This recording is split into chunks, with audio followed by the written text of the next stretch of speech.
땅이 스스로 열매를 맺되 처음에는 싹이요 다음에는 이삭이요 그 다음에는 이삭의 충실한 곡식이라. 이는 살아계신 하나님의 말씀입니다. 아멘. 네. 할렐루야. 오늘도 이 시간 우리 예배 가운데 함께 하시고 우리 예배를 기뻐 흠양하시는 하나님께서 오늘 예배 가운데 찾아오신 여러분들 한 사람 한 사람들에게 예비하고 계획하신 은혜를 부어주실 줄로 믿습니다. 우리 하나님의 임재 가운데 예배할 때 오늘도 하나님의 그 임재 깊은 곳으로 들어가는 은혜의 시간 되시기를 주님의 이름으로 축복합니다.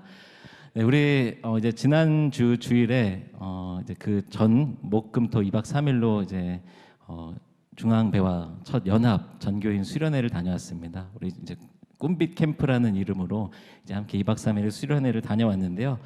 이제 중앙교회에서도 이제 원래 이제 한 3년에 한 번씩 전교인 수련회를 했었는데 이제 코로나 때문에 못 하다가 이제 5년 만에 이제 그런 수련회를 했던 것이고요. 아마도 이제 배화도 그렇게 이제 어르신들까지 다 같이 해가지고 연합하는 그런 수련회는 좀 오래간만이시지 않았을까 이제 그런 생각을 해봅니다. 근데 여러 가지 이제 준비하면서 이런 고민들 저런 고민들 또 프로그램 준비들 여러 가지 이렇게 회의하면서 준비를 했었는데요. 그래도 은혜 가운데 하나님께서 잘 마칠 수 있도록 인도해 주심에 감사를 드립니다. 그런데 이제 수련회 둘째 날 저녁 때 있었던 일인데요. 제가 이제 그 프로그램을 이제 진행을 하면서 이제 참여하신 분들은 아시겠지만 그날 이제 집회가 끝나고 이제 불을 다 꺼놓은 상태에서 이제 자리에 그 조그만 LED 촛불 하나씩만 놓여져 있는 상황에서 이제 우리가 십자가를 그 초로 만드는 그런 프로그램을 이제 했습니다. 근데 이제 안 그래도 그 프로그램을 이제 준비하면서 이제 왜냐하면 저희들이 아이들부터 막 다 이제 모든 세대가 함께 참여하는 그런 수련회다 보니까 애들이 이 초 보면은 주면은 가만히 안 있겠다 이제 그런 생각은 했었어요. 근데 제가 이제 진행을 하는데 불이 다 꺼져 있으니까 사실은 이렇게 둥글게 그 초들이 한 자리마다 하나씩 놓여 있는 그런 상황에서 이제 성도님들이 한 분씩 들어오시는데, 근데 이제 저쪽 멀리 그 반대쪽 가장 먼 곳에서 그 초 하나가 막 무슨 도깨비 불처럼 막 이렇게 움직이는 거예요. 그래서 이제 제가 지금 우리 아이들이 초 가지고 장난치지 않도록 이제 부모님들께서 잘 통제해 주시길 바랍니다라고 이렇게 말을 하고 있는 중에 보니까 그 아이가 저희 막내였습니다. 네, 그래서 제가 멘트를 하다가 네, 저희 아들인 것 같네요 이러면서 이제 굉장히 좀 민망하게 그 프로그램을 진행을 했는데요. 사실은 저희 이제 막내가 태어나고 이런 전체 전교인 수련회를 간 것이 처음이기 때문에 그 전에는 저희 이제 딸 둘만 같이 이렇게 어른들 프로그램 같이 할 때는 그런 어려움을 느껴보질 못했어요.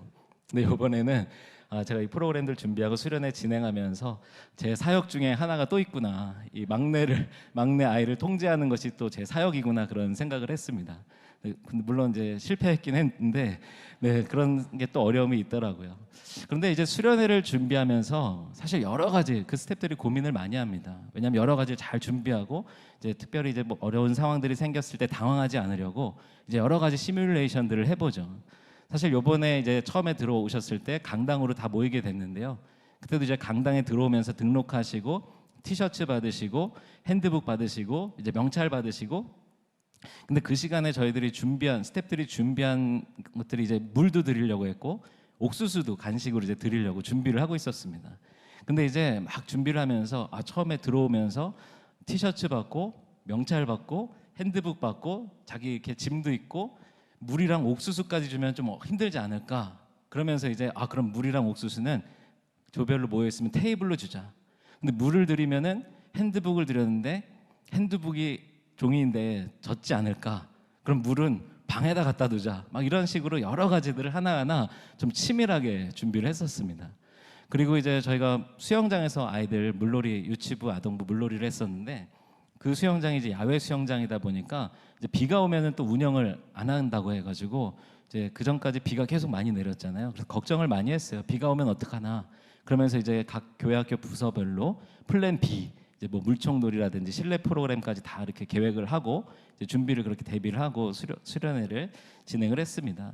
그래서 다행히도 그렇게 크게 당황스러운 순간들은 별로 없었는데요. 제가 이제 이번 수련회에서 2번 당황했던 순간이 이제 2번 있었습니다. 첫 번째는 제가 이제 아동부, 유치부 다 수영장에 들어가고 이제 그 수영장을 점검하려고, 저는 이제 물놀이를 하려고 들어간 것이 아니라 옷을 이제 준비하지 못하고 딱 들어갔는데 네, 어떤 배화의 한 집사님이 목사님 하면서 물대포를 물총이 아니라 물대포를 저한테 쏘시더라고요. 그래서 제가 이제 완전히 흠뻑 젖은 다음에 그러고선 이제 당황하면서 바로 이제 또 그다음 수목원 출발하는 팀을 챙겨야 돼가지고 글로 갔습니다.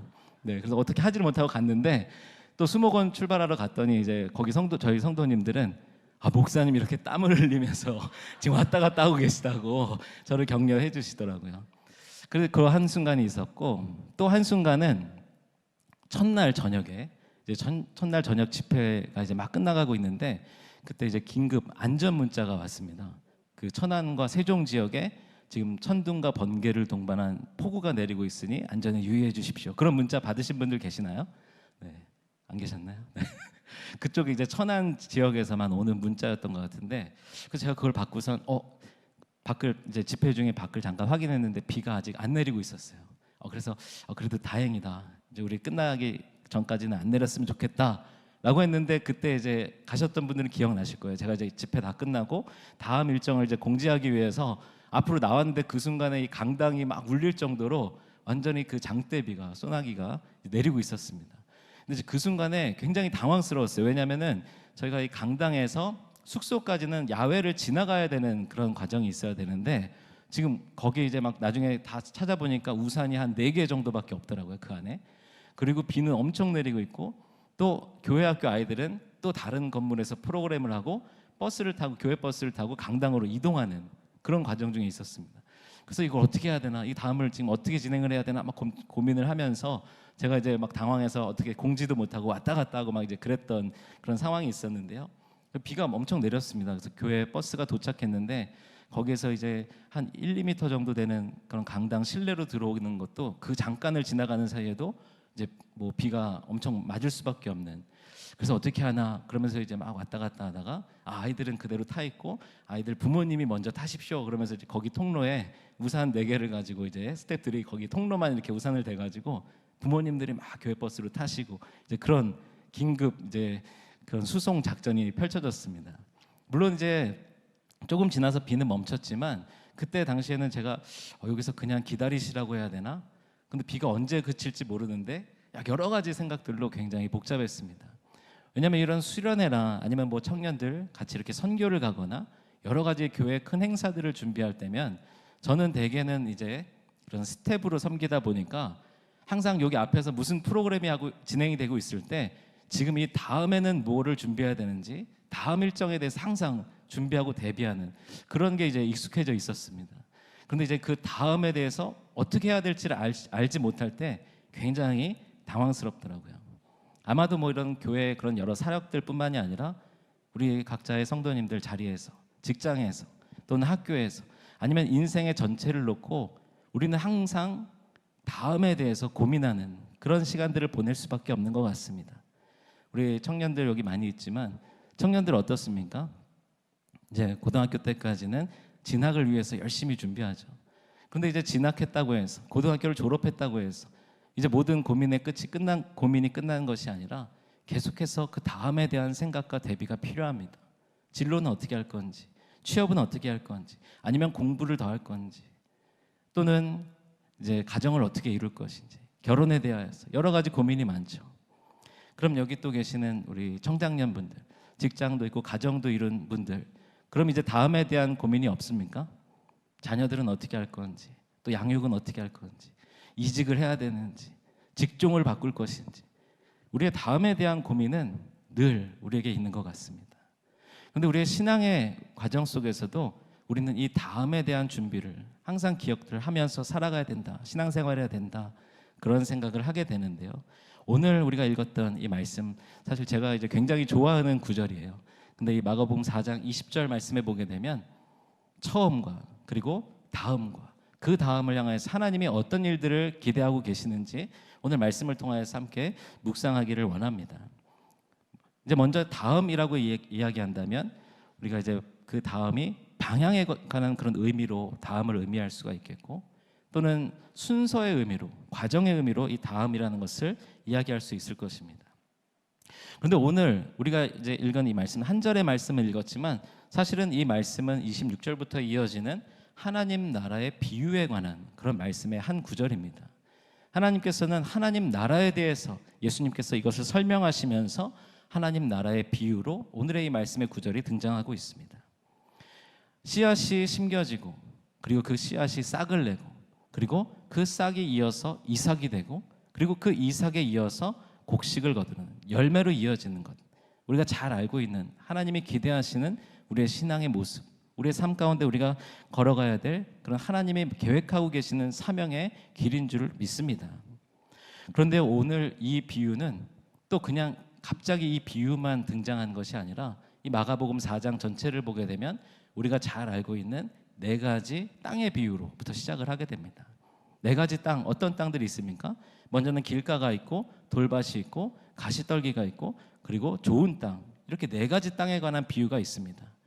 그런데 그 네 가지 땅에서 씨앗이 뿌려졌을 때에 싹을 내지 못하는 것은 길가만이 이제 그 씨앗을 새들이 와서 주워 먹기 때문에 싹을 내지 못하고 나머지 세 개의 땅에서는 모두 싹을 내게 되죠. 그런데 예수님께서 이 비유의 말씀을 하시면서 마가복음 4장 20절 말씀에는 이렇게 되어 있습니다. 좋은 땅에 뿌려졌다는 것은 곧 말씀을 듣고 받아 30배나 60배나 100배의 결실을 하는 자니라. 그러니까 좋은 땅에 뿌려지기만 한다면 그 씨앗은 분명히 그 생명력을 가지고 30배, 60배, 100배의 열매를 거둘 수 있는 것, 이것이 사실은 우리가 오늘 이렇게 봐야 될 이 씨앗, 하나님께서 열매를 거두어 가시는 그 과정의 비결입니다. 우리가 이제 흔히 복음서에 특히 예수님의 비유를 보게 되면 이 우리의 신앙의 사명의 그 길을 걸어갈 때 어떤 식물의 성장을 비유로 이야기할 때가 많이 있습니다. 그리고 우리가 이제 교회에서도 흔히 이야기하는 그 표현을 열매라고 이야기하잖아요. 그러니까 우리의 이 신앙의 자리에서 우리가 한 단계 한 단계 거쳐가서 결국은 하나님이 기대하시는 열매를 거두는 것, 그 열매를 하나님께 올려드리는 것, 하나님이 그것을 기대하고 계시는데요, 모든 식물이 열매를 내기 위해서는 처음 씨앗이 심겨지는 과정부터 시작이 되어야 합니다. 그런데 오늘 말씀에서는 우리 그 앞에 보았던 그 땅의 비유에서도 보게 되면 씨앗에는 문제가 없는 것을 보게 됩니다. 그 씨앗이라고 하는 것을 우리가 뭐로 얘기할 수 있을까요? 우리 마음 가운데 심겨진 복음, 예수 그리스도, 우리를 위해서 십자가를 지신 예수님의 사랑, 하나님의 은혜, 우리가 그 씨앗을 그렇게 이야기할 수 있을 것입니다. 그러니까 그 씨앗에는 문제가 없는 것이죠. 예수님이 심기셨으니, 하나님의 말씀이 심겼으니 그 씨앗은 전혀 문제가 없습니다. 과연 그 땅에서 제대로 그 열매를 맺기까지 과정을 지나갈 수 있는가, 그것이 중요한 것이죠. 우리의 삶 가운데서도 하나님께서는 이미 우리 가운데 말씀의 씨앗, 구원의 은혜의 그 씨앗, 예수 그리스도의 씨앗을 심어주셨다라고 믿습니다. 그렇게 우리가 이 자리에서 함께 예배하고 또 우리가 이 교회를 같이 연합하면서 하나님이 기대하시는 열매를 향해서 준비하고 있는 것 아니겠습니까? 그리고 이 배와 중앙의 연합의 과정 속에서 하나님께서는 그 씨앗을 뿌리시고 이제 그 싹을 내도록 허락하셨다라고 믿습니다. 그런데요, 우리가 이제 이 식물이 자라갈 때 그 식물이 자라가는 것을 이렇게 지켜보면 어느 단계에서 이렇게 막 놀라움과 경이로움을 느끼게 되나요? 물론 뭐 여러 가지 그 식물의 성장, 자연의 그런 법칙이라고 하는 것이 놀라운 그런 하나님의 섭리가 담겨 있지만, 저희 이제 애들이 유치원에 가서 뭐 이렇게 꽃씨를 받아옵니다. 그럼 강낭콩도 씻고 어느 때는 뭐 나팔꽃, 화분도 가져옵니다. 그럼 이제 화분을 가져오면은 거기에는 그냥 흙밖에 없어요. 근데 이제 거기에 유치원에서 이제 꽃씨를 심어 놓은 것이죠. 그러면 이제 애들이 들어와 가지고 매일같이 아침에 일어나면 그 화분을 확인합니다. 아직 흙밖에 보이지 않을 때에 계속 그 관심을 가지면서 화분을 지켜보죠. 그러다가 이제 어느 순간 아침에 막 아이들이 엄마, 아빠 그렇게 이야기하는 때가 있어요. 왜 그럴까요? 뭔가 하나 솟아 나온 거예요. 싹이 나온 거죠. 그럼 이제 싹이 나왔을 때 이게 드디어 싹이 나왔다고, 드디어 이제 자라난다라고 엄청 기뻐하면서 관심을 갖죠. 그런데 그렇게 싹이 나왔을 때는 막 경이로워하면서 기뻐하면서 감탄하면서 거기에 집중을 하다가 그게 이제 자연스럽게 그 식물이 자라나는데요, 어느 순간 이제 울창하게 이렇게 자라가고 막 이제 잎도 무성해지고 그러면 그때는 그렇게 관심이 좀 덜합니다. 물론 이제 그 과정까지도 이제 기뻐하면서 이제 식물들을 잘 키우시는 분들도 계시겠지만 이 싹이 났을 때 그 기쁨만큼 그렇게 기뻐하는 것을 본 적이 없어요. 나중에 이제 꽃이 피려고 할 때 그때 또 이제 관심을 갖게 되는데요, 어쩌면 우리의 신앙생활에서도 하나님께서 우리에게 싹을 내어 주실 때 우리에게 심겨진 그 말씀의 씨앗이 그 하나님의 은혜 가운데서 그 거친 흙을 뚫고 그 생명력을 발휘하면서 싹으로 솟아날 때에 우리 안에 그런 감격적인 은혜가 있지 않습니까? 하나님을 만나는, 인격적으로 예수님을 경험하는, 그동안 내가 몰랐던 이 말씀의 비밀을 깨닫게 되는, 아, 정말로 예수님이 나를 위해 십자가를 지셨구나, 나를 사랑하시는구나, 이런 거를 느끼는 그 감격의 순간, 그 싹이 나오는 순간의 그 기쁨을 우리가 다 누렸으리라고 믿습니다.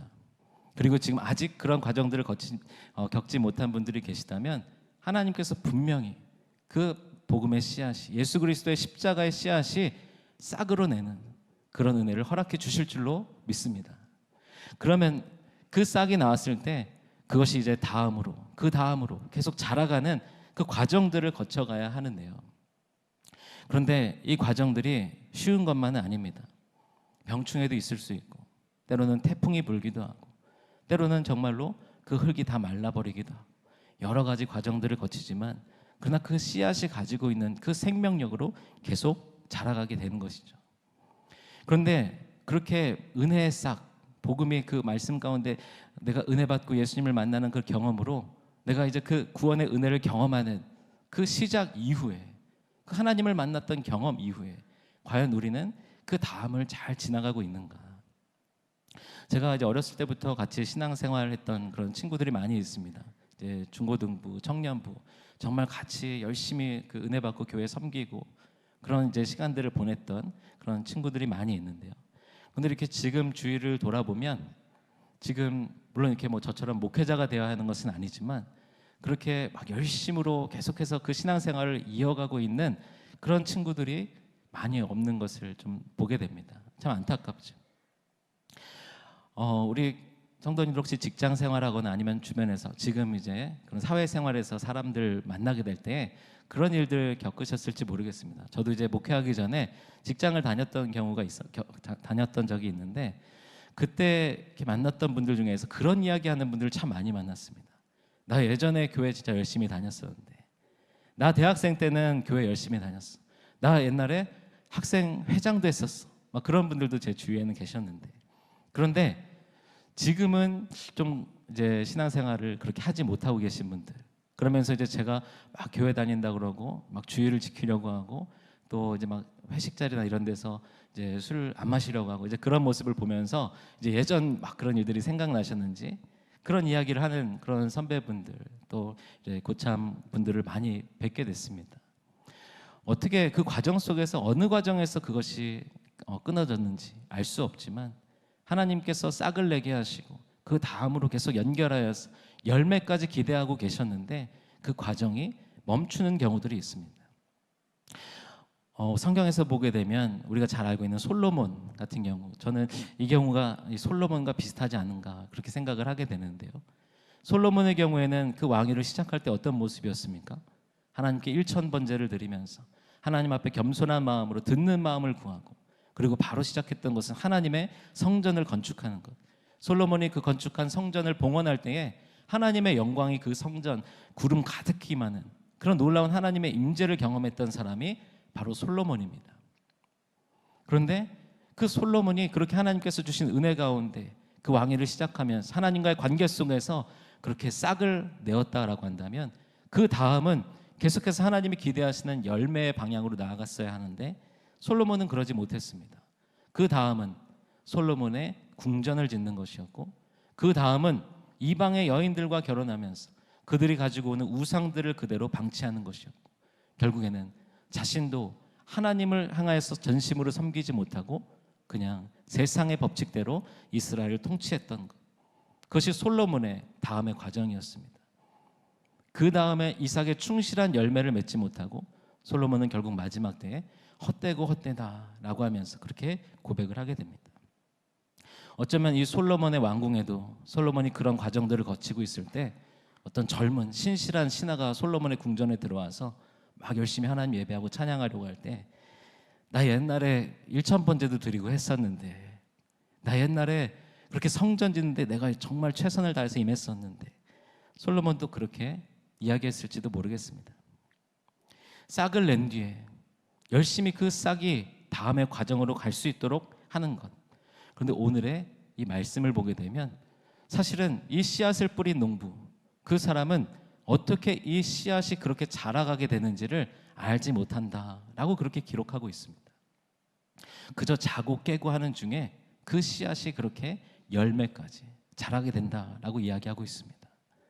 그러면서 이야기하는 것이 이삭의 충실한 곡식을 맺는다라고 기록하고 있는데요. 여기서 충실하다라고 하는 단어의 헬라어 원어를 보게 되면 플레레스라고 하는 단어를 사용하는데요. 이 단어는 성령이 충만하다 할 때 이 충만하다라고 하는 단어에도 이제 사용되는 단어이고, 그리고 더 가까운 의미로는 완벽한, 완전한이라고 하는 그런 의미를 가지고 있습니다. 그러니까 오늘 우리가 읽은 말씀에서는 이삭의 충실한 곡식이다라고만 되어 있지만 사실은 그 앞에도 싹에 충실한 이삭을 맺었을 것이고 또 그 앞에도 씨앗에 충실한 싹을 내었을 것입니다. 그러니까 씨앗, 바로 그 씨앗이 가지고 있는 그 품종 그대로 제대로 된 열매를 거두는 것, 이것이 하나님이 기대하시는 열매 맺는 과정입니다. 아까 그 씨앗은 뭐라고 말씀드렸죠? 하나님의 말씀이고 예수 그리스도이시고 또 우리 안에 심겨진, 우리 안에 거하시는 성령님이십니다. 그러니까 우리가 제대로 열매를 맺는다라고 하는 것은 예수님 그대로, 예수님의 성품대로, 예수님의 모습대로, 말씀 그대로 열매를 맺는 것, 그것이 바로 이삭의 충실한, 씨앗의 충실한 열매를 맺는 것입니다. 오늘 아까 우리 말씀 전에 찬양했을 때 예수가 보이네라고 하는 그런 새로운 찬양 같이 찬양을 했었는데요. 거기 보니까 가사에 우리 모습 속에 예수가 보이네, 우리 삶 속에 예수가 보이네, 예수님이 보이는 것, 어쩌면 그 삶이 우리 안에 심겨진 예수님 그대로 그 씨앗에 충실한 열매를 맺는 것이 아닐까, 그런 생각을 하게 됩니다. 그런데 오늘 이 비유는 앞에 이제 그 땅의 네 가지 땅의 비유를 말씀을 드렸는데요. 그 비유에만 멈추는 것이 아니라 뒤로도 연결되는 비유가 있습니다. 이어지는 비유는 겨자씨에 관한 비유인데요. 마가복음 4장 31절 32절 말씀을 보게 되면 겨자씨 한 알과 같으니 땅에 심길 때에는 땅 위의 모든 씨보다 작은 것이로되 심긴 후에는 자라서 모든 풀보다 커지며 큰 가지를 내나니 공중의 새들이 그 그늘에 깃들일 만큼 되느니라. 하나님께서 예수님께서 네 가지 땅의 비유를 말씀하시고, 그리고 오늘 우리가 읽었던 그 땅에 심겨진 씨앗이 자라가는 처음과 다음과 그 다음의 과정에 대해서 말씀해 주시고, 그리고 이어지는 비유는 겨자씨 한 알이 심겨져서 그 작은 씨앗이 그 나뭇가지에 새들이 깃들일 만큼 풍성하게 자라나는 것, 이것을 예수님께서는 하나님 나라의 비유로 말씀하고 계시는 것입니다. 우리 가운데 이제 하나님께서 배와 중앙의 연합에 그 씨앗을 심어주시고 그 싹을 내게 하시고, 지금 이제 우리는 어느 과정 중에 있는지 모르겠지만 지금 이제 잎사귀가 나고 줄기가 자라가고 그리고 이삭을 내고 그리고 그 이삭에 충실한 열매를 향하여서 나아가고 있는 줄로 믿습니다. 그런데 우리가 그렇게 자라가서 하나님이 기대하시는 그 열매의 모습, 하나님이 기대하시는 씨앗의 충실한 모습은 겨자씨 한 알이 심겨져서 풍성하게 가지를 내어서 공중의 새들이 깃들일 수 있는 그런 공동체를 하나님께서 우리에게 기대하고 계시지 않을까. 우리 사랑하는 성도 여러분, 오늘 우리가 이렇게 연합하기 위하여서 참 여러 가지 노력들을 많이 했습니다. 그리고 이제 수련회도 이제 잘 마치게 되고, 그런데 사실 하나님이 기대하시는 것, 우리 안에 그 소망의 씨앗을 심어주신 그 이유는 자, 여기까지 잘했어 로 끝나기 위해서 우리에게 그 씨앗을 심어주신 것이 아니라는 것을 우리가 기억해야 될 줄로 믿습니다. 하나님이 기대하시는 더 풍성하게 자라나는 예수 그리스도의 장성한 분량에 이르기까지 우리에게 기대하시는 바가 있기에 연합하게 하시고 그 씨앗을 심어주시고 싹을 내게 하시고 지금 자라도록 허락하여 주셨는 줄로 믿습니다. 우리의 삶의 자리에서 그러면 어떻게 우리가 이 일을 감당할 수 있을까? 오늘 이 말씀에서도 나와 있지만 사실 어떻게 자라는지 이 농부의 노력으로는 더 잘 자랄 수 있게 할 수 있는 그런 노력이 없음을 이 말씀 가운데 이야기하고 있습니다. 그리고 어떻게 이렇게 자라는지, 그가 밤낮 자고 깨고 하는 중에 씨가 나서 자라되 어떻게 그리 되는지를 알지 못하느니라 라고 되어 있습니다. 하나님께서 씨앗의 그 생명력을 가지고 하나님께서 자라게 하시는 것입니다. 그러면 이 말씀을 듣게 되면 그러면은 우리는 그러면 자고 깨면 되겠네, 그냥 별로 할 게 없네 라고 생각할 수도 있겠죠. 그런데 오늘 이 말씀을 잘 묵상하다 보면 과연 이 씨앗을 심은 농부는 정말 자고 깨는 것만 했을까? 아무것도 안 하고 잤다가 일어나기만 했을까? 아마도 이 농부는 이 씨앗의 품종을 개량하거나 아니면 특별히 해를 더 강하게 쬐게 하거나 아니면 비를 더 많이 내리게 하거나 땅의 토양을 뭔가 좋은 비료로서 더 토질이 좋게 하거나 그런 일은 하지 못했을 것입니다. 그런데 아마도 이 사람은 자고 깨면 그 밭으로 나아갔을 것입니다. 그래서 지금 이 씨앗이 제대로 싹을 내었는가 살펴보았을 것입니다. 그리고 그 싹이 계속 줄기를 내고 잘 자라고 있는지 살펴보았을 것입니다. 그리고 다시 들어가서 잤겠죠. 다시 깨고 나와서 물이 더 필요할 것 같은데 라고 하면서 자신이 할 수 있는 최선의 노력으로 성실하게 물도 주고 잡초도 뽑고 그 일들을 감당했을 것입니다. 왜 이렇게 자라는지는 알 수 없지만 그 안에서 지금 광합성 작용이 어떻게 일어나고 씨앗이 어떤 세포 분열을 하고 아마도 이 농부는 전혀 몰랐겠죠. 하지만 그 씨앗이 지금 제대로 싹을 내었다. 그리고 자라가고 있는 것이 그때 심겨진 그 씨앗이 제대로 자라고 있는 것이 맞다라는 것을 확인했을 것입니다. 복음서에 보게 되면 가라지의 비유가 있습니다. 근데 그 가라지는 누가 심었다라고 되어 있습니까? 원수가 심었다고, 마귀가 심었다라고 되어 있습니다. 그런데 그 심겨진 가라지를 그대로 두게 되면 그냥 그 예수 그리스도의 복음의 씨앗과 함께 자라는 것입니다. 근데 일찍부터 매일매일 자고 깨면서 그 밭에 나아가서 그 씨앗을 살피고 그 땅을 살피고 그 싹을 살피고 그 이삭을 살폈다고 한다면 어느 순간 만약에 혹시라도 마귀나 원수가 그 땅에 다른 씨앗을 심어서 다른 싹이 났을 때 어제 없던 건데 이게 왜 생겼지? 알 수 있었을 것입니다. 내가 심었던 그 씨앗이 아닌데 왜 다른 모양으로 자라고 있지? 알 수 있었을 것입니다. 근데 참 어렵습니다.